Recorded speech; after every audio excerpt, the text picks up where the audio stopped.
السلام علیکم ورحمۃ اللہ وبرکاتہ، نحمده ونصلی علی رسولہ الکریم، اما بعد فاعوذ باللہ من الشیطان الرجیم، بسم اللہ الرحمن الرحیم، رب اشرح لی صدری ویسر لی امری واحلل عقدۃ من لسانی یفقہوا قولی۔ ہم نے اس سے پہلے قیامت کی نشانیوں کے بارے میں پڑھا، اب ہم قیامت کے واقع ہونے کے بارے میں، قیامت کے دن کے حالات کے بارے میں پڑھیں گے۔ اس کی یاد دہانی ہم سب کے لیے بہت ضروری ہے، کیونکہ ہم سب کو اس سے واسطہ پیش آنے والا ہے۔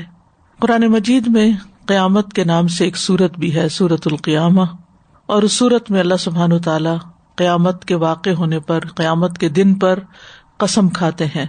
ارشاد باری تعالی ہے، بسم اللہ الرحمن الرحیم،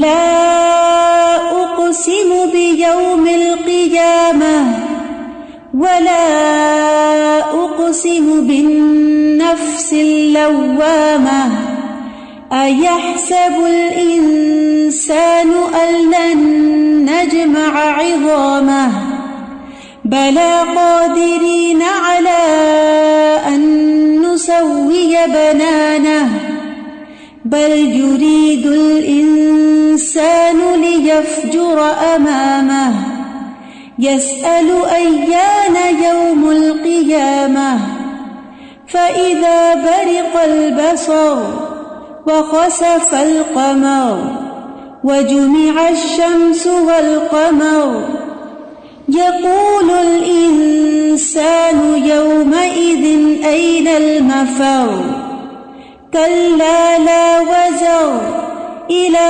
ربک یومئذ المستقر۔ نہیں، میں قیامت کے دن کی قسم کھاتا ہوں، اور نہیں میں بہت ملامت کرنے والے نفس کی قسم کھاتا ہوں۔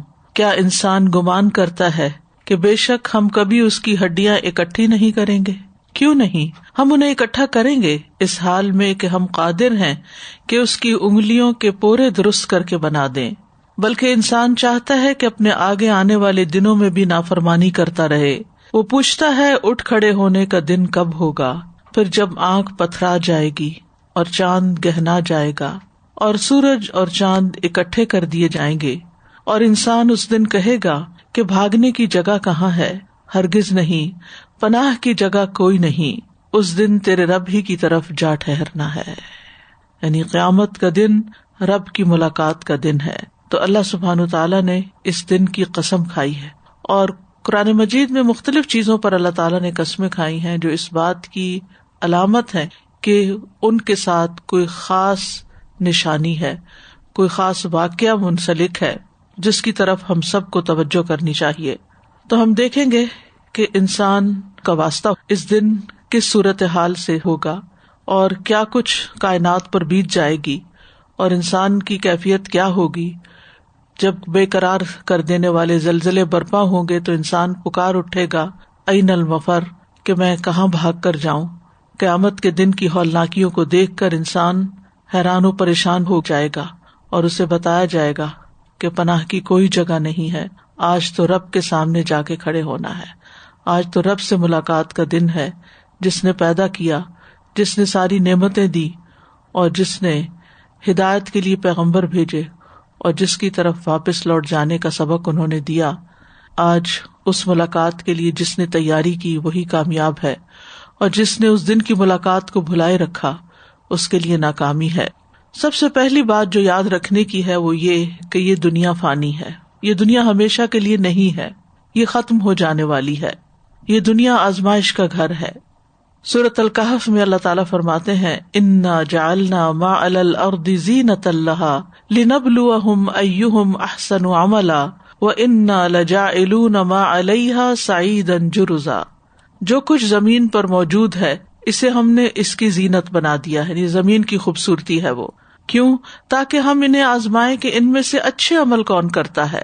یہ جو کچھ زمین پر ہے ہم اسے ایک چٹیل میدان بنا دینے والے ہیں۔ آج یہ جو سرسبز درخت نظر آتے ہیں، باغ و بہار نظر آتی ہے، زمین پر پہاڑ نظر آتے ہیں، سمندر ہیں، جھیلیں ہیں، انسان ہیں، بڑی بڑی عمارتیں ہیں، بڑے بڑے مانیومنٹس ہیں، یہ تمام کی تمام چیزیں بالکل مٹ جائیں گی، اور زمین ایک صاف چٹیل میدان کی طرح ہو جائے گی. ہر چیز فنا ہونے والی ہے. کل من علیہا فان ویبقی وجہ ربک ذی الجلال والاکرام.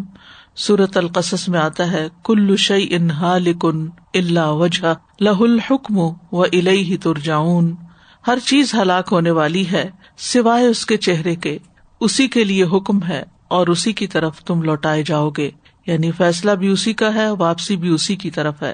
جہاں تک دنیا کی زندگی کا تعلق ہے تو اس کی مثال قرآن مجید میں ایک کھیتی سے دی گئی ہے کہ جیسے آسمان سے پانی برسے اور وہ زمین کی نباتات کے ساتھ گھل مل جائے اور پھر زمین سرسبز ہو جائے اور پھر اس کے بعد خشک ہو جائے اور چورا بن کر رہ جائے جسے ہوائیں اڑائے لیے پھرے. تو اللہ ہر چیز پر پوری قدرت رکھنے والا ہے. سورۃ یونس میں فرمایا دنیا کی زندگی کی مثال تو ایسے ہے جیسے ہم نے آسمان سے پانی برسایا جس سے زمین کی نباتات خوب گھنی ہو گئی، جس سے انسان بھی کھاتے ہیں اور چوپائے بھی، حتیٰ کہ زمین پر اپنی بہار آ گئی اور خوشنما معلوم ہونے لگی اور کھیتی کے مالکوں کو یقین ہو گیا کہ وہ اس پیداوار سے فائدہ اٹھانے پہ قادر ہیں. تو یکا یک رات کو یا دن کو ہمارا حکم آ پہنچا تو ہم نے اس کو کٹی ہوئی کھیتی کی طرح بنا دیا. یعنی ایک ہوا چلتی ہے اور درختوں کا رنگ جو ہے وہ پیلا پڑ جاتا ہے اور پیلے سے پھر پتے گرنے لگتے ہیں اور پھر ہر چیز فنا ہو کر رہ جاتی ہے. تو کٹی ہوئی کھیتی کی طرح سب کچھ ہو گیا جیسے کل وہاں کچھ تھا ہی نہیں.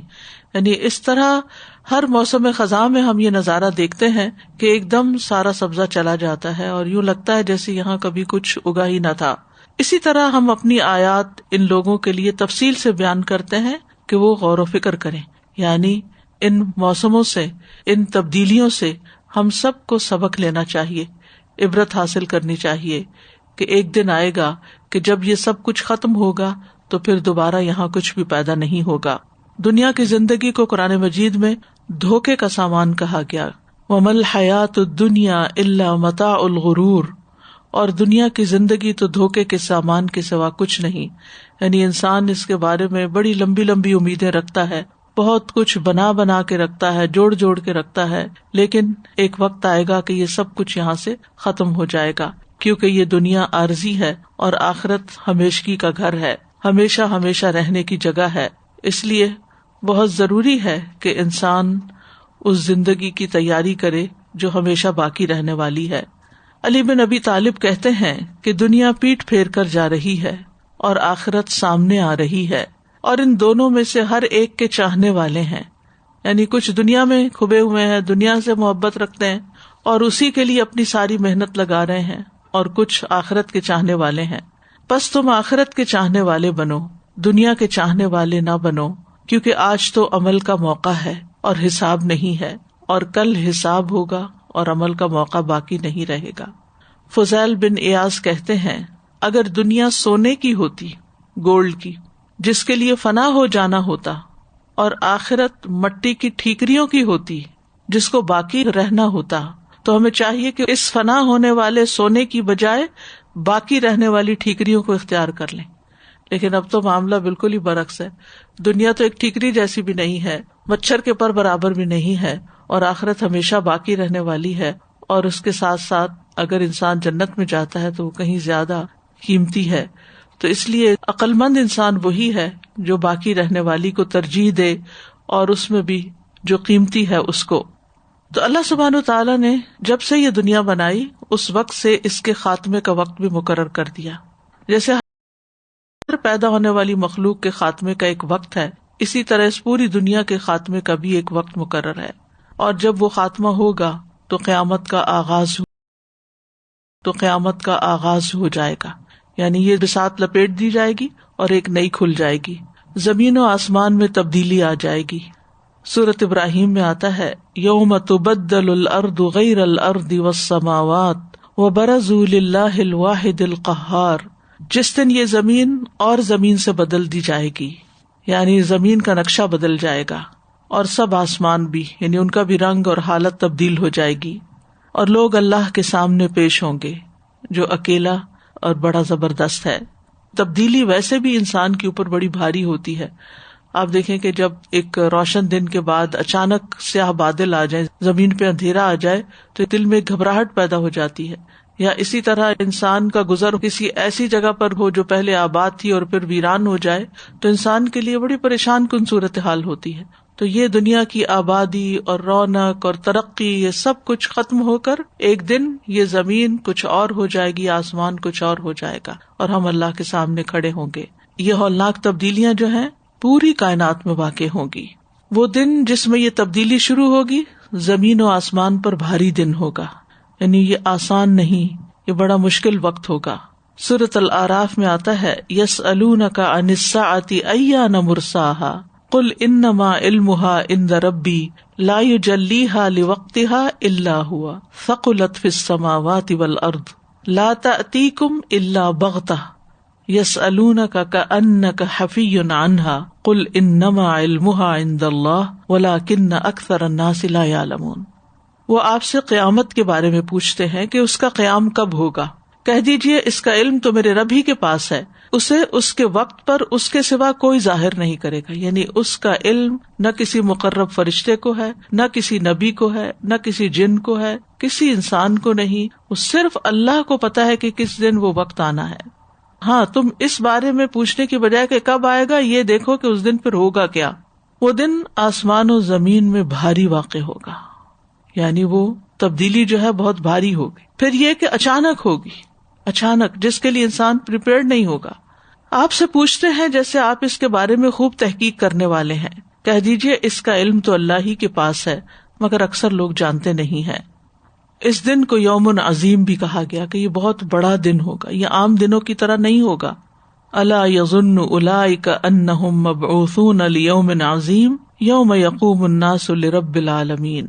کیا یہ لوگ یقین نہیں رکھتے کہ بے شک وہ اٹھائے جانے والے ہیں ایک بڑے دن کے لیے جس دن لوگ رب العالمین کے لیے کھڑے ہوں گے. یہ دن دہشت ناک ہوگا, تلخ دن ہوگا, یعنی انسان خوف زدہ ہوگا اس میں. بل الساعۃ موعدہم والساعۃ ادہیٰ وامر, بلکہ قیامت ان کے وعدے کا وقت ہے اور قیامت زیادہ بڑی مصیبت اور زیادہ کڑوی ہے. یعنی وہ دن آسان دن نہیں, ایک مشکل دن ہے, سنگین حادثات کا دن ہوگا. القارعہ مل قارعہ وما ادراک مل قارعہ, وہ کھٹکھٹانے والی, کیا ہے کھٹکھٹانے والی, اور تجھے کس چیز نے معلوم کرا دیا کہ وہ کھٹکھٹانے والی کیا ہے. جب تیز آندھی چلتی ہے تو کبھی آپ نے آوازیں سنی ہوگی کہ پتے آپس میں ٹکراتے ہیں یا برتن جا گرتے ہیں یا بعض اوقات عمارتوں میں ٹوٹ پوٹ ہوتی ہے, تو وہ جو شور ہوتا ہے وہ آپس میں چیزیں جو ٹکرا رہی ہوتی ہیں وہ کھٹکھٹانے والی. تو یہ ایک چھوٹے پیمانے پر دنیا میں ہوتا ہے, یعنی تیز ہوا چلے یا کوئی زلزلہ آندھی آئے تو چیزیں آپس میں ٹکرانے لگتی ہیں جو قریب قریب ہوتی ہیں, ایک دوسرے پہ گرنے لگتی ہیں, درخت گر جاتے ہیں. تو آپ خود سوچئے کہ پھر ہر چیز ہی جب ٹکرا جائے گی اور ٹوٹ پوٹ جائے گی, ریزہ ریزہ ہو جائے گی, تو کیسا شور ہوگا اور کیسی آفت ہوگی. پھر یہ مصیبت ہر طرف چھا جائے گی, ہر چیز کو ڈھانپ لے گی. ابھی دنیا میں جب کوئی زلزلہ آتا ہے یا کوئی آندھی ٹورنیڈو وغیرہ ہوتا ہے تو وہ ایک مخصوص ایریا میں ہوتا ہے, ساری زمین پر نہیں ہوتا. لیکن سوچئے کہ یہ زمین کے مشرق و مغرب سے لے کے پوری زمین کے اوپر چھا جائے گی. فَإِذَا جَاءَتِ الطَّامَّةُ الْكُبْرَى يَوْمَ يَتَذَكَّرُ الْإِنسَانُ مَا سَعَى, پھر جب وہ ہر چیز پہ چھا جانے والی سب سے بڑی مصیبت آ جائے گی جس دن انسان یاد کرے گا جو اس نے کوشش کی. پھر یہ کہ اس کا شر ہر طرف پھیلا ہوا ہوگا. یوفون بالنذر ویخافون یوما کان شرہ مستطیرا, جو اپنی نظر پوری کرتے ہیں اور اس دن سے ڈرتے ہیں, یعنی نیک لوگ, جس کی مصیبت بہت زیادہ پھیلی ہوئی ہوگی, یعنی جدھر دیکھو ایک ہی منظر ہوگا. اس کو یوم عقیم بھی کہا گیا ہے, بانجھ کر دینے والا دن, یعنی جس میں کوئی خیر نہیں, یعنی کچھ اس میں سے نکلنے والا نہیں. بچوں کو بوڑھا کر دینے والا دن ہے. فَكَيْفَ تَتَّقُونَ إِن كَفَرْتُمْ يَوْمًا يَجْعَلُ الْوِلْدَانَ شِيبًا السَّمَاءُ مُنْفَطِرٌ بِهِ كَانَ وَعْدُهُ مَفْعُولًا. پھر تم کیسے بچو گے اگر تم نے کفر کیا اس دن سے جو بچوں کو بوڑھا کر دے گا. اتنا لمبا دن ہوگا اور غم اور دکھ کے مارے بوڑھے ہو جائیں گے. اس میں آسمان پھٹ جانے والا ہے, اس کا وعدہ ہمیشہ پورا ہو کر رہنے والا ہے. یہ وہ دن ہوگا جس میں حاملہ عورتیں اپنے حمل گرا دیں گی.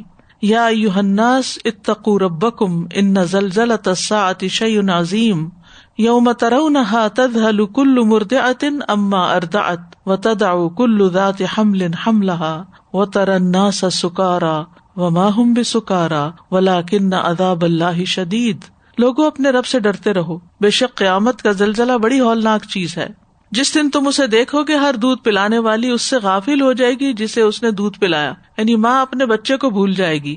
ہر حمل والی اپنا حمل گرا دے گی اور آپ لوگوں کو نشے میں دیکھیں گے، یعنی ان کے ہوش مارے جائیں گے جس قسم کی صورتحال چاروں طرف نظر آ رہی ہوگی. حالانکہ وہ ہرگز نشے میں نہیں ہوں گے، لیکن اللہ کا عذاب بہت سخت ہے. پھر سورۃ الانسان میں آتا ہے کہ یہ تیوریاں چڑھانے والا دن ہوگا. انا نخاف من ربنا یوما عبوسا قمطریرا. ہم اپنے رب سے اس دن سے ڈرتے ہیں جو بہت منہ بنانے والا، سخت تیوری چڑھانے والا دن ہوگا. بس اللہ انہیں اس دن کی مصیبت سے بچا لے گا اور انہیں انوکھی تازگی اور خوشی عطا فرمائے گا. یعنی جو لوگ نیک عمل کرنے والے ہوں گے ان کے لیے اس دن خوشخبری ہوگی. اس دن کی شدت سے دل پلٹ جائیں گے. یخافون یوما تتقلب فیہ القلوب والابصار. اللہ کے بندے اس دن سے ڈرتے ہیں جس میں دل اور آنکھیں الٹ جائیں گی، دل کانپیں گے، آنکھیں جھک جائیں گی. یوم ترجف الراجفہ تتبعها الرادفہ قلوب یومئذ واجفہ ابصارها خاشعہ. جس دن ہلا ڈالے گا سخت ہلانے والا زلزلہ، اس کے بعد ہی پیچھے آنے والا زلزلہ آئے گا، یعنی زلزلے پر زلزلہ آئے گا. دنیا میں تو ابھی یہ ہوتا ہے کہ ایک زلزلہ آتا ہے پھر ٹھہر جاتا ہے. کتنا بھی بڑا زلزلہ ہو لیکن تھوڑی دیر کے بعد، کچھ زلزلے چند سیکنڈز کے بعد اور کچھ منٹ کے بعد وہ رک جاتے ہیں. لیکن یہ زلزلے جب تک ہر چیز کو ختم نہیں کر دیں گے رکیں گے نہیں. کئی دل اس دن دھڑکنے والے ہوں گے، ان کی آنکھیں جھکی ہوئی ہوں گی. پھر یہ دن اور اس کے اندر کی چیخ پکار کانوں کو بہرا کر دے گی، نہیں اتنا شور ہوگا. فَإِذَا جَاءَتِ الصَّاخَّةُ. جب کانوں کو بہرا کرنے والی قیامت آ جائے گی، کلیجے منہ کو آ جائیں گے. وَأَنذِرْهُمْ يَوْمَ الْآزِفَةِ إِذِ الْقُلُوبُ لَدَى الْحَنَاجِرِ كَاظِمِينَ. اور انہیں قریب آنے والی گھڑی کے دن سے ڈراؤ جب غم کے مارے کلیجے منہ کو آئیں گے. وہ کیوں کہ ہم دنیا میں کچھ اچھا کام کر لیتے، آج کے دن کی تیاری کرتے. اس دن انسان جائے پناہ ڈھونڈے گا اور کہے گا این المفر، کہاں بھاگ کر جاؤں. لیکن اس دن کوئی پناہ کی جگہ نہ ہوگی. استجیبوا لربکم من قبل ان یأتی یوم لا مرد له من اللہ ما لکم من ملجأ یومئذ وما لکم من نکیر. لوگوں اپنے رب کی دعوت کو قبول کر لو، اپنے رب کی بات مان لو اس سے پہلے کہ وہ دن آ جائے جس کے ٹلنے کی اللہ کی طرف سے کوئی صورت نہیں. دنیا میں تو کوئی مصیبت آتی، آندھی آتی، طوفان آتا ہے، زلزلہ آتا ہے، یعنی بڑی سے بڑی آفت، موتیں واقع ہو جاتی ہیں، بلڈنگز گر جاتی ہیں، زمین میں لوگ دھنس جاتے ہیں. لیکن پھر اس کے بعد کیا ہوتا ہے؟ پھر زندگی رواں دواں ہو جاتی ہے. پھر کچھ عرصے کے بعد لوگ ان حادثوں کو بھول جاتے ہیں. لیکن وہاں وہ ٹلے گی نہیں آفت جب تک ہر ایک اپنے انجام کو نہ پہنچ جائے. اس دن تمہارے لیے کوئی جائے پناہ نہ ہوگی اور نہ تمہارے لیے انکار کی کوئی صورت ہوگی. نہیں، جو تمہیں دیا جائے گا وہی تمہیں قبول کرنا ہوگا. کسی کا مکر و فریب اس دن کسی کام نہیں آئے گا. دنیا میں تو انسان اپنے کسی مصیبت سے بچنے کے لیے کچھ چالیں چل لیتا ہے، کچھ لوگوں سے مدد لے لیتا ہے، لیکن وہاں ایسا نہ ہوگا. یوم لا یغنی عنہم کیدہم شیئا ولا ہم ینصرون. جس دن نہ ان کی چال ان کے کسی کام آئے گی اور نہ ان کی مدد کی جائے گی. کوئی عہدہ اور منصب کام نہ آئے گا. یوم لا ینفع مال ولا بنون الا من اتی اللہ بقلب سلیم. جس دن نہ کوئی مال فائدہ دے گا نہ بیٹے، مگر جو اللہ کے پاس سلامتی والا دل لے کر آیا. کوئی رشتہ کام نہ آئے گا، نہ بیٹا باپ کو نہ باپ بیٹے کو، کوئی کسی کے کام نہ آئے گا. یا ایھا الناس اتقوا ربکم واخشوا یوما لا یجزی والد عن ولدہ ولا مولود هو جاز عن والدہ شیئا ان وعد اللہ حق فلا تغرنکم الحیاۃ الدنیا ولا یغرنکم باللہ الغرور. اے لوگو اپنے رب سے ڈرو اور اس دن سے ڈرو کہ نہ باپ اپنے بیٹے کے کام آئے گا اور نہ کوئی بیٹا ہی ایسا ہوگا جو اپنے باپ کے کسی کام آنے والا ہو. یقیناً اللہ کا وعدہ سچ ہے. تو کہیں دنیا کی زندگی تمہیں دھوکے میں نہ ڈال دے اور کہیں وہ دغا باز اللہ کے بارے میں تمہیں دھوکا نہ دے جائے.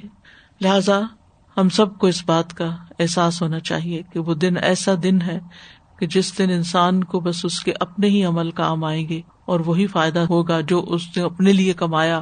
باقی اس کی اولاد ہو یا اس کے مال ہو، اگر ان کو نیکی کے راستے میں لگایا تو وہ صدقہ جاریہ بن کے فائدہ دیں گے. ورنہ ویسے اگر کوئی کسی مشکل میں پھنس گیا، کسی مصیبت میں آ گیا، کوئی بھی ساتھ دینے والا نہ ہوگا. السلام علیکم.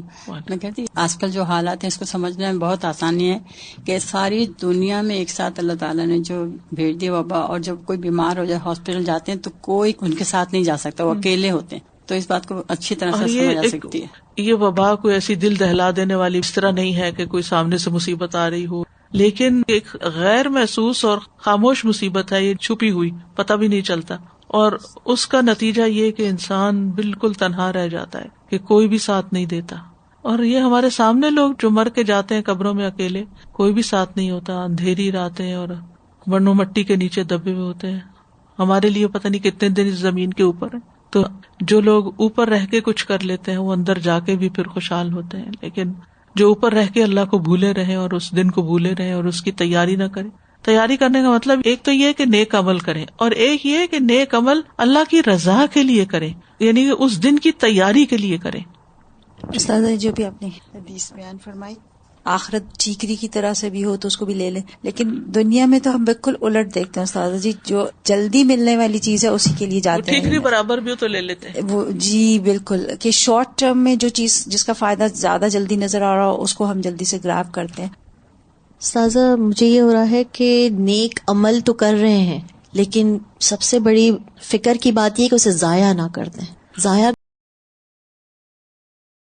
کرنا ایسا ہے جیسے کہ جمع بھی کر رہے ہیں پھر یہاں سے ضائع ہوتا چلا جا رہا ہے، اور وچ از ہڈن، نظر نہیں آ رہا. ریاکاری سے، احسان جتا کے، اذیت دے کے، اس پہ فخر کر کے، غیبت کر کے، ہاں غیبت کر کے، دوسروں کا حق مار کے، کسی پہ ظلم کر کے. ون سائڈ حسنات اور دوسری سائڈ پہ سارا کچھ. اسی لیے انسان کسی وقت بھی امن اور چین سے نہیں رہ سکتا کہ میں نے بہت کچھ کر لیا، یہ نہیں پتا کہ جمع کتنا کیا اور اڑا کتنا دیا. پہلے تو یہ بات ہے کہ ہماری پلاننگ اتنی لمبی ہیں، دنیا کی پلاننگز، کہ وہ کہیں ختم ہونے کو نہیں آ رہی، اور اپنی خواہشات کی تکمیل جو ہے وہ اتنی زیادہ ہے کہ اگر کسی کو کہہ دیتے ہیں یا خود اپنے آپ کو بھی سمجھاتے ہیں کہ اس پہ صبر کر جاؤ، کوئی بات نہیں، اگر کسی نے تمہیں کچھ کہہ دیا ہے یا کوئی بات ہو گئی ہے، یہ دنیا کے لیے ہے خالی.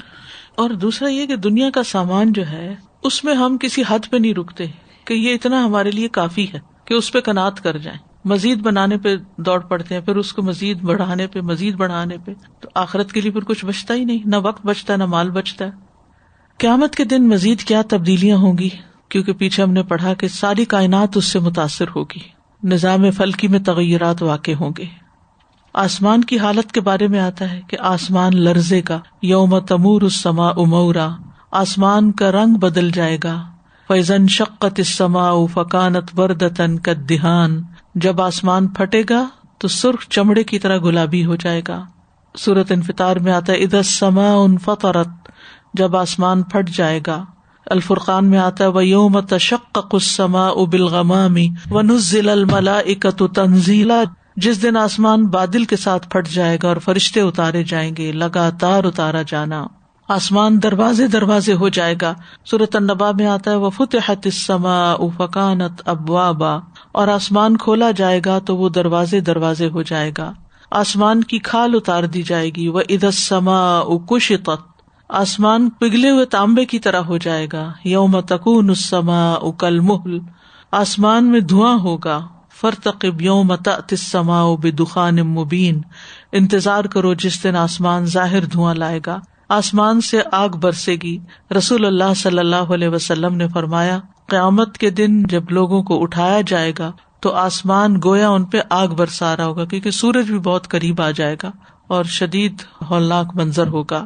سوچئے قیامت کے دن قبر سے اٹھ رہے ہیں، جیسے بیڈ سے سو کے اٹھتے ہیں تو ایک دم نظر کھڑکی پہ جاتی ہے کہ روشنی ہے کہ اندھیرا ہے، کیا ٹائم ہو گیا ہے، اور ہم امن میں ہوتے ہیں، سکون میں اٹھ کے پھر باقی کام کاج شروع کر دیتے ہیں. تو سوچئے کہ اگر کسی دن انسان اٹھے، اور قبر کی زندگی نیند کی ایک زندگی ہے جس کے لیے وہ اچھی ہو، عذاب نہ ہو، تو جب وہ سو کے وہاں سے اٹھے گا اور باہر نکل کے دیکھے گا تو گویا آسمان آگ برسا رہا ہے، یعنی اس کا رنگ اس طرح ہوگا اور گرمی بھی ہوگی. پھر سورج، چاند اور ستاروں کی حالت، سورج لپیٹ دیا جائے گا. اذا الشمس کورت، پھر چاند گہنا جائے گا. وخسف القمر وجمع الشمس والقمر، سورج اور چاند ملا دیے جائیں گے، ستارے بے نور ہو جائیں گے اور بکھر جائیں گے.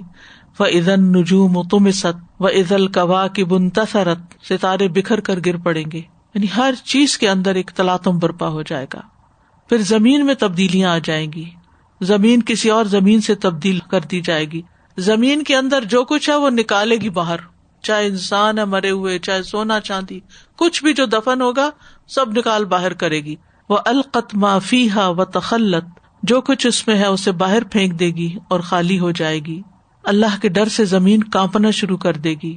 یوم ترجف الارض والجبال وکانت الجبال کثیبا مہیلا، جس دن زمین اور پہاڑ لرزنے لگیں گے اور پہاڑ بھربری ریت کے پھسلتے ہوئے تودے بن جائیں گے. پھر زمین ہچکولے لے گی. اذا رجت الارض رجا، یعنی جرکس آئیں گے اس میں، ریزہ ریزہ ہو جائے گی. وحملت الارض والجبال فدکتا دکتا واحدا، زمین اور پہاڑوں کو اٹھا کر ایک ہی چوٹ میں ریزہ ریزہ کر دیا جائے گا اور پھر اس کے بعد ہموار کر کے زمین پھیلا دی جائے گی. فَيَذَرُهَا قَاعًا صَفْصَفًا لَا تَرَىٰ فِيهَا عِوَجًا وَلَا أَمْتًا، اور زمین کو ایسا صاف میدان بنا دے گا کہ آپ اس میں کوئی نشیب و فراز نہیں دیکھیں گے، کوئی اونچ نیچ نہیں ہوگی، بالکل پلین صاف روٹی کی طرح.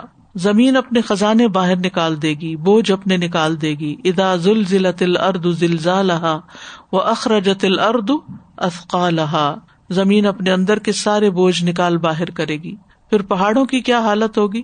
زمین اور پہاڑ ٹکرا جائیں گے. وحملت الارض والجبال فدکتا دکتا واحدا، ایک ہی چوٹ میں ایک بار ٹکرا کے ان سب کو ریزہ ریزہ کر دیا جائے گا. پہاڑ سراب بن جائیں گے. وسیرت الجبال فکانت سرابا، دھنکی ہوئی رنگین اون کی طرح ہو جائیں گے. وتکون الجبال کالعہن المنفوش، اور پہاڑ دھنکی ہوئی رنگین اون کی طرح ہو جائیں گے، ریت کی طرح ہو جائیں گے. یعنی ایک دوسرے سے ملتی جلتی چیزیں ہیں اور پھر سٹیجز بھی ہو سکتی ہیں.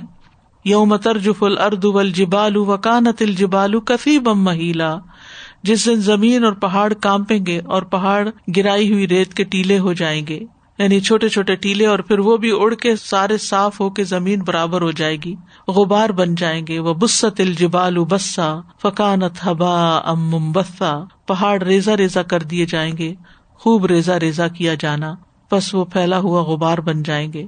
سمندروں کی حالت کیا ہوگی؟ سمندر بھڑک اٹھیں گے، پھٹ جائیں گے. وَإِذَا الْبِحَارُ سُجِّرَتْ، اور الانفطار میں آتا ہے وَإِذَا الْبِحَارُ فُجِّرَتْ، جب سمندر پھاڑ دیے جائیں گے. اور سورۃ تکویر میں سمندر بھڑکا دیے جائیں گے، ان میں آگ بھڑک اٹھے گی. اور پھر سور پھونکا جائے گا.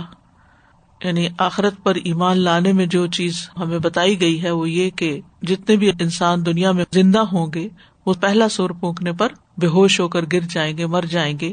اور دوسرا سور جب پھونکا جائے گا تو سب زمین کے اوپر والے بھی اور زمین کے اندر والے بھی وہ سب نکل کر کھڑے ہو جائیں گے. وَنُفِخَ فِي الصُّورِ ذَلِكَ يَوْمُ الْوَعِيدِ، اور سور میں پھونکا جائے گا، یہی عذاب کے وعدے کا دن ہے. اور پہلا سور پھونکنے پر سب کچھ ختم ہوگا. اور سور کے بارے میں آتا ہے کہ یہ بدترین لوگوں پر پھونکا جائے گا. اس وقت زمین پر کوئی اللہ کا نام لینے والا نہیں ہوگا، اور جو بھی سنے گا وہ ایک طرف گردن کو جھکا دے گا، یعنی گردنیں ٹیڑھی ہو جائیں گی، کوئی بھی زندہ نہیں رہے گا. اور سور کے لیے جو لفظ آتا ہے وہ ناقور بھی آتا ہے. فَإِذَا نُقِرَ فِي النَّاقُورِ، جب سور میں پھونک مار دی جائے گی. مجاہد کہتے ہیں کہ سور ایک چمڑے کی پھونکنی کی طرح ہے. عبداللہ بن عمر کہتے ہیں ایک دیہاتی نے پوچھا اللہ کے رسول سور کیا ہے؟ آپ نے فرمایا یہ ایک سینگ ہے جس میں قیامت کے دن پھونک ماری جائے گی، جیسے ہارن ہوتا ہے اس طرح اس میں پھونک ماری جائے گی. اور پھونک کے لیے نفخ کا لفظ آتا ہے، ذا نفخ فی الصور، اور نفخ کا مطلب ہوتا ہے کسی چیز میں پھونک مارنا. اور نفخ الروح بھی کہتے ہیں، یعنی جسم میں روح کا پھونکا جانا، جیسے جب بچہ ماں کے پیٹ میں ہوتا ہے تو فرشتہ آ کے روح پھونکتا ہے. منفاخ دھونکنی کو کہتے ہیں اور اس کی جمع منافیخ ہوتی ہے. نفخ جو ہے یہ مطلب ہوا کو دھکیلنا پھونک مار کے، تو یہ مخصوص وقت میں مخصوص فرشتے کی طرف سے ایک مخصوص پھونک ہے، یعنی ایک خاص فرشتہ اس کام پر متعین ہے جس کو صاحب السور کہا جاتا ہے. بعض نے اس کا نام اسرافیل بھی بتایا، لیکن حدیث کی روح سے اسرافیل نام نہیں پتہ چلتا، لیکن صاحب السور یعنی جس کو سور تما دیا گیا ہے. اور ایک مخصوص طرح سے وہ بلو کرے گا اس میں، اور پھر ہر چیز جو ہے وہ ٹوٹ پھوٹ جائے گی، ختم ہو جائے گی. فَإِذَا نُقِرَ فِي النَّاقُورِ کے بارے میں ابن عباس کہتے ہیں کہ رسول اللہ صلی اللہ علیہ وسلم نے فرمایا میں کس طرح نعمتوں سے لطف اندوز ہو سکتا ہوں، یعنی کیسے بے فکر ہو سکتا ہوں، جبکہ سور پھونکنے والے فرشتے نے اپنا منہ سور سے لگایا ہوا ہے، اپنی پیشانی جھکا رکھی ہے، کان متوجہ کر رکھے ہیں کہ کب اسے حکم ہوتا ہے اور وہ اس میں سور پھونکے. تو نبی صلی اللہ علیہ وسلم کے صحابہ نے عرض کیا کہ پھر ہم کیا کریں؟ آپ نے فرمایا کہو حسبنا اللہ و نعم الوکیل علی اللہ توکلنا، ہمیں اللہ کافی ہے اور وہ بہترین کارساز ہے اور ہم اللہ پہ بھروسہ رکھتے ہیں. یعنی جب انسان قیامت کے دن کی گھبراہٹوں اور پریشانیوں کے بارے میں سنے تو پھر کیا پڑھے؟ حسبنا اللہ و نعم الوکیل. اور پھر یہ کہ سور پھونکنے والا فرشتہ جو ہے بہت ذمہ دار فرشتہ ہے. رسول اللہ صلی اللہ علیہ وسلم نے فرمایا سور پھونکنے والے فرشتے کو جب سے یہ ذمہ داری دی گئی ہے تب سے وہ تیار حالت میں اپنی آنکھیں عرش کی طرف لگائے ہوئے ہے، اس بات سے ڈرتے ہوئے کہ کہیں حکم ملنے سے پیشتر اس کی نگاہ ادھر ادھر نہ ہو جائے، گویا کہ اس کی آنکھیں دو روشن ستارے ہیں. یعنی وہ اتنا متوجہ ہے، ادھر ادھر بھی نہیں دیکھتا، صرف اس ڈر سے کہ کہیں مجھے حکم ملے اور میرا دھیان کہیں اور ہو. یعنی وہ پوری طرح فلی فوکسڈ ہے کہ اس کو جب حکم ملے اور وہ سور میں پھونک مار دے. اور یہ اچانک ہوگا، یعنی اس کا کوئی مقرر وقت انسانوں کو نہیں پتا. رسول اللہ صلی اللہ علیہ وسلم نے فرمایا قیامت اس حال میں آئے گی کہ دو آدمی کپڑے خرید و فروخت کے لیے پھیلائے ہوئے ہوں گے، ابھی خرید و فروخت بھی نہیں ہوئی ہوگی اور نہ انہوں نے اسے لپیٹا ہوگا کہ قیامت قائم ہو جائے گی. اس حال میں قائم ہوگی قیامت کہ ایک شخص اپنی اونٹنی کا دودھ لے کر آ رہا ہوگا اور پی بھی نہیں سکے گا. قیامت اس حال میں قائم ہو جائے گی کہ ایک شخص اپنا حوض تیار کرا رہا ہوگا اور اس کا پانی بھی نہیں پی پائے گا. قیامت اس حال میں قائم ہو جائے گی کہ ایک شخص اپنا لقمہ اپنے منہ کی طرف اٹھائے گا اور اسے کھا بھی نہ پائے گا. اتنی دیر میں قیامت آ جائے گی. تو اچانک بھی آئے گی اور جلدی بھی آئے گی. اور جمعہ کے دن سور پھونکا جائے گا اور بے ہوشی طاری کی جائے گی. نبی صلی اللہ علیہ وسلم لوگوں کو وقتاً فوقتاً اس کے بارے میں آگاہ کرتے تھے، خبردار کرتے تھے. سنن ترمذی کی روایت ہے، ابی ابن کعب کہتے ہیں جب رات کا تہائی حصہ گزر جاتا، یعنی 1/3 نکل جاتا، تو رسول اللہ صلی اللہ علیہ وسلم اٹھ کھڑے ہوتے اور فرماتے لوگو اللہ کو یاد کرو، اللہ کو یاد کرو، سور کا وقت آ گیا ہے. پھر اس کے بعد دوسری مرتبہ بھی پھونکا جائے گا، موت اپنے پیش آنے والے حالات کے ساتھ آ پہنچی ہے. تو اس حدیث سے واضح ہو جاتا ہے کہ ایک دفعہ پھونکا جائے گا تو لوگ بے ہوش ہو جائیں گے اور پھر دوسری دفعہ دوبارہ پھونکا جائے گا. اور سور پھونکنے والا فرشتہ جو اپنے پیدائش کے دن سے سور منہ میں لے کے بیٹھا ہے. یہ پھر تہجد کے وقت یعنی بگننگ ہوگی. اس حدیث میں آیا نا کہ نبی صلی اللہ علیہ وسلم رات کے آخری حصے میں اٹھتے اور کہتے لوگوں. نہیں، اس کا یہ مطلب نہیں کہ تہجد کے وقت سور پھونکا جائے گا. اس کا مطلب یہ ہے کہ دن تو دن رات میں بھی آپ اس کی یاد دہانی کرواتے تھے. لیکن ہماری زندگیوں میں اس کی یاد دہانی کہاں ہے کہ ہم اپنے بچوں کو یاد کروائیں، خود یاد کریں کہ ایک دن ایسا بھی آئے گا. قرآن مجید میں 2 دفعہ سور پھونکنے کا ذکر ہے، یعنی پہلا نفخہ اور دوسرا نفخہ. اور پہلا نفخہ زندوں کو مارنے کے لیے اور دوسرا مردوں کو زندہ کرنے کے لیے ہے. پہلے نفخے کی کیفیت کیا ہوگی؟ دہشت اور خوف کے لیے جو پھونک ماری جائے گی یہ قیامت کے دن کے آ جانے کی ابتدا ہوگی اور اس وقت سخت ہولناک قسم کا منظر ہوگا. پہلے سور کے پھونکتے ہی زمین اور آسمان میں تباہی مچ جائے گی، ہر چیز متاثر ہو جائے گی، جو زندہ ہے، ستارے، چاند، سورج، درخت، پہاڑ، پتھر، ہر چیز ہل کر رہ جائے گی. یعنی کوئی چیز ایسی نہیں ہوگی جو اس سے متاثر نہ ہو. یعنی اللہ تعالیٰ پہاڑوں کو چلا دیں گے جو بادلوں کی طرح گزر رہے ہوں گے، پھر زمین پہ زلزلے آ جائیں گے، جیسے کوئی کشتی سمندر میں ڈالی جائے اور وہ ڈول رہی ہو، یعنی کہ جرکس لگ رہے ہیں اس کو اور ادھر ادھر ہو رہی ہو کہ کہیں سنک نہ ہو جائے. انسان ہو، شیطان ہو، فرشتے ہوں، سب پر وہ دن بھاری ہوگا. جیسا کہ سورۃ الحاقہ میں آتا ہے فَإِذَا نُفِخَ فِي الصُّورِ نَفْخَةٌ وَاحِدَةٌ وَحُمِلَتِ الْأَرْضُ وَالْجِبَالُ فَدُكَّتَا دَكَّةً وَاحِدَةً فَيَوْمَئِذٍ وَقَعَتِ الْوَاقِعَةُ وَانشَقَّتِ السَّمَاءُ فَهِيَ يَوْمَئِذٍ وَاهِيَةٌ وَالْمَلَكُ عَلَى أَرْجَائِهَا وَيَحْمِلُ عَرْشَ رَبِّكَ فَوْقَهُمْ يَوْمَئِذٍ ثَمَانِيَةٌ. جب سور میں ایک دفعہ پھونک ماری جائے گی، ایک پھونک، سوچئے کتنی قوت کی پھونک ہوگی، اور زمین اور پہاڑوں کو اٹھا کر ایک ہی چوٹ میں ریزہ ریزہ کر دیں گے. ایک دن یہ واقعہ پیش آ جائے گا، اس کی کیفیت کیا ہے یہ اللہ ہی بہتر جانتا ہے.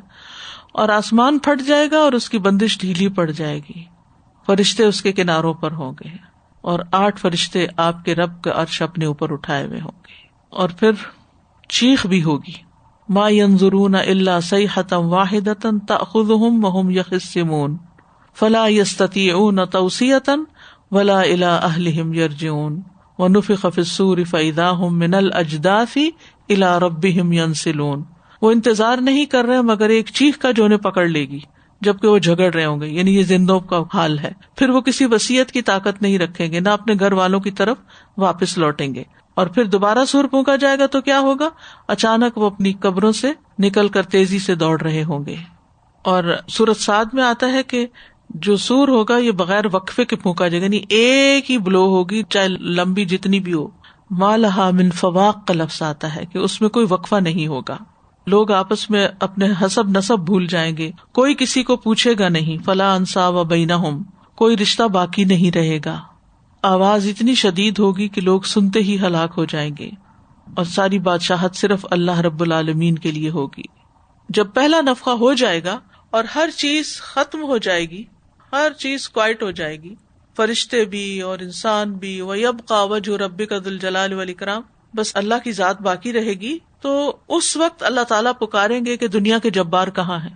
عبداللہ ابن عمر کہتے ہیں کہ رسول اللہ صلی اللہ علیہ وسلم نے فرمایا، قیامت کے دن اللہ عز و جل آسمانوں کو لپیٹ لے گا، پھر انہیں اپنے دائیں ہاتھ میں لے کر فرمائے گا، میں بادشاہ ہوں، کہاں ہے جبار، کہاں ہے تکبر کرنے والے. پھر زمینوں کو اپنے بائیں ہاتھ میں لے کر لپیٹے گا اور فرمائے گا، میں بادشاہ ہوں، کہاں ہے جبار، کہاں ہے تکبر کرنے والے. اور کوئی جواب دینے والا نہیں ہوگا.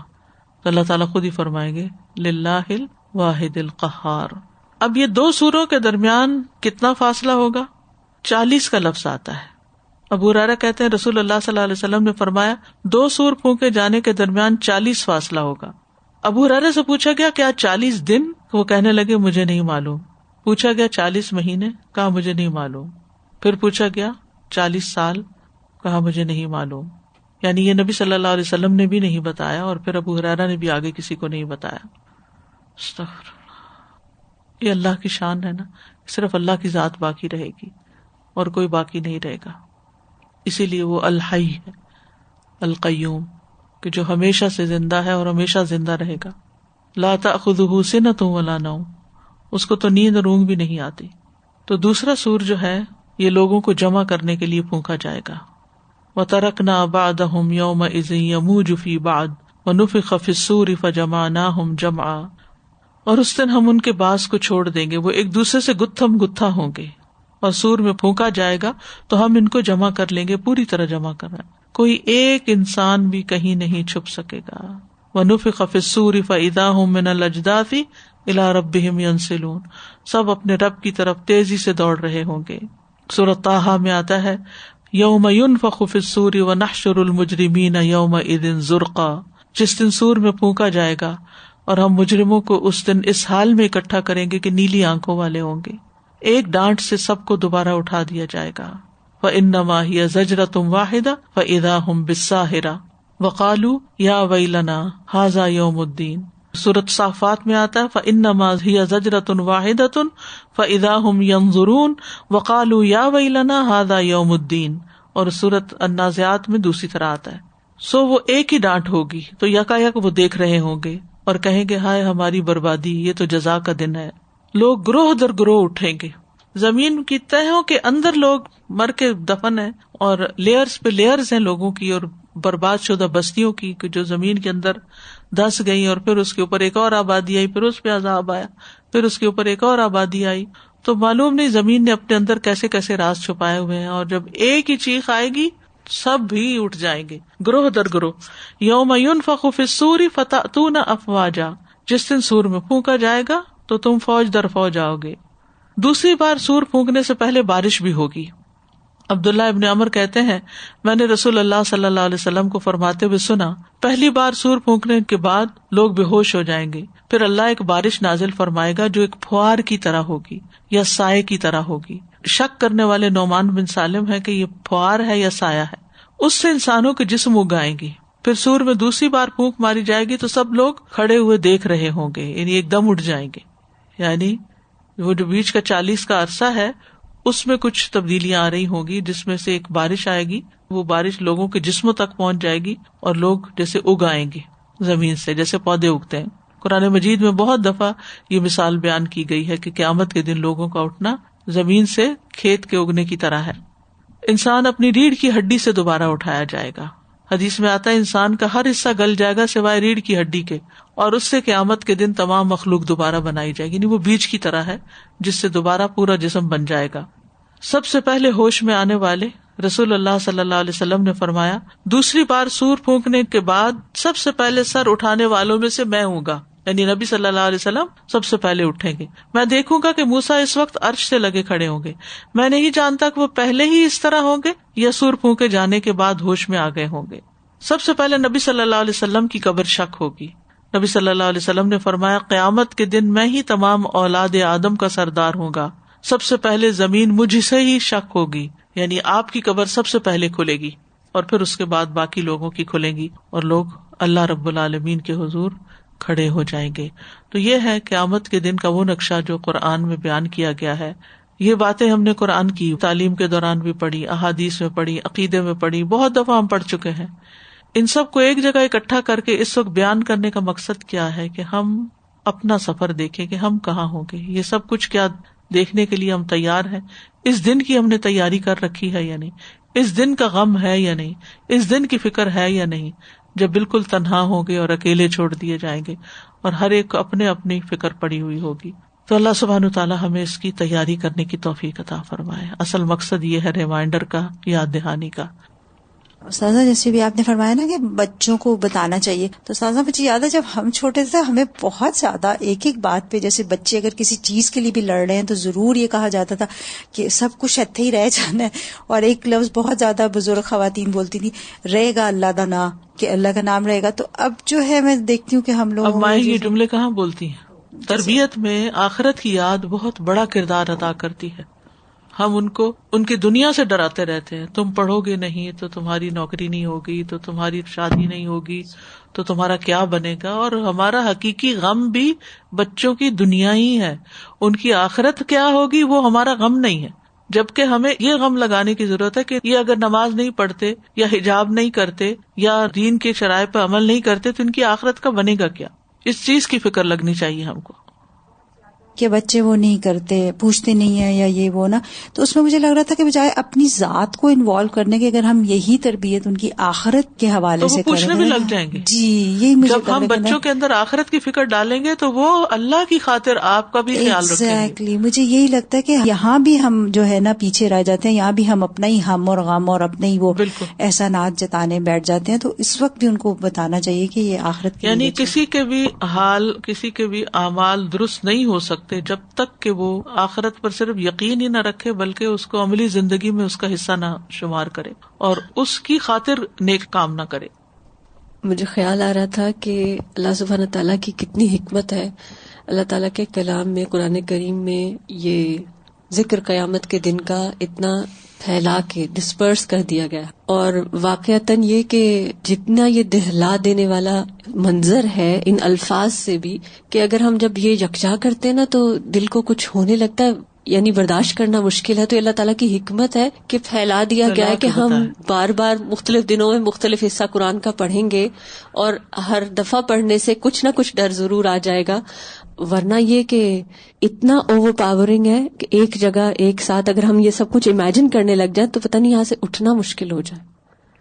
ایک سوال آ رہا تھا ذہن میں کہ یہ جو سور پھونکا جائے گا اس سور میں ہی اتنی پاور ہوگی کہ جس سے یہ سب کچھ ہو جائے گا، یا وہ الارم ہے اور باقی سب چیزیں زلزلے بھی آئیں گے لیکن آغاز سور سے ہی ہوگا. اس میں اتنی پاور ہے. ہوا میں بہت طاقت ہوتی ہے، پھونک جو ہے ایک ہوا ہے نا. جی صحیح.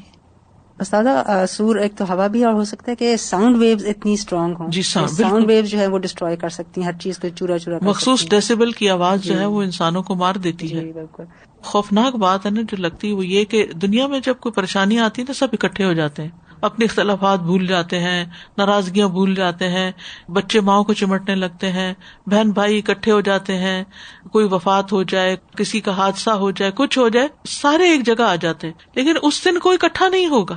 یہ بڑی خوفناک بات ہے. ہر ایک کو اپنی پڑ جائے گی، کوئی بھی ریلیف ایفرٹ نہیں ہوگی. سر میں دیکھ رہی تھی یہ جو کلمات ہیں حسبنا اللہ و نعم الوکیل، تو یہ کتنے اسٹرانگ کلمات ہیں. یعنی بالکل اس ہولناکی میں بھی ہمیں یہ بتایا کہ پڑھیں. پھر ابراہیم علیہ السلام کو جب آگ میں ڈالا تھا تو انہوں نے بھی اسی طرح پڑھا تھا. تو یہ نہیں جب انسان مشکل میں ہو تو یہ کلمات یاد رکھے. یہ کلمات یاد رکھے کیونکہ بعض اوقات یہ جب انسان پڑھتا ہے یا پڑھاتا ہے یا سنتا ہے تو دل پہ عجب کیفیت ہوتی ہے، خصوصاً اگر رات کے وقت آنکھ کھلے اور اندھیرا ہو تو انسان کو ضرور یہ باتیں یاد آتی ہیں. تو پھر انسان سوچتا ہے کروں کیا، کوئی کام ہو کرنے کا، کوئی طریقہ ہو پتہ چل جائے کہ اس مشکل سے نکلیں. یعنی امیجن کرتا ہے نا کہ میں اس مشکل کے اندر آ گیا ہوں تو اب نکلوں کیسے. تو حسبنا اللہ و نعم الوکیل یہ پڑھنے کی ضرورت ہے. وآخر دعوانا ان الحمد للہ رب العالمین. سبحانک اللہم و بحمدک اشہد ان لا الہ الا انت استغفرک و اتوب الیک. السلام علیکم و رحمۃ اللہ وبرکاتہ.